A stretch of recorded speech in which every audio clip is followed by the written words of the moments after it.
50 मायक्रॉनपेक्षा कमी जाडीच्या पिशव्या वापरणाऱ्या व विक्री करणाऱ्या व्यावसायिकांवर सातपूर महानगरपालिका स्वच्छता विभागाने सोमवार दिनांक 9 रोजी अशोकनगर भाजी मार्केटच्या ठिकाणी होलसेल विक्रेता प्लास्टिक विक्री करत असताना आढळून आल्याने धडक कारवाई करत 135 किलो प्लास्टिकच्या पिशव्या व साहित्य जप्त करण्यात आले आहे.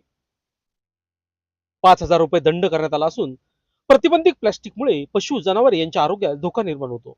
तसेच पावसाळ्यात या प्लास्टिकच्या पिशव्या नाल्यात अडकून सखल भागात पाणी साचते.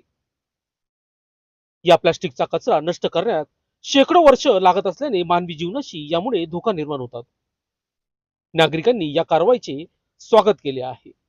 सदरची कारवाई अतिरिक्त आयुक्त करिश्मा नायर तसेच उपायुक्त तथा संचालक अजित निकत यांच्या आदेशाने सातपूर विभागीय अधिकारी राजाराम जाधव यांच्या सूचनेनुसार स्वच्छता निरीक्षक संजय गोसावी, प्रभारी विभागीय स्वच्छता निरीक्षक चिंतामण पवार, घनश्याम गायकवाड, डी.बी. माळेकर, आशिष काळे, सुरेंद्र शार्दूल, विवेक धुमाळ तसेच वाहन चालक विजय सपकाळ यांच्या मार्फत ही कारवाई करण्यात आली आहे. लोकशास्त्र न्यूज साठी बंटी आढाव, सातपूर.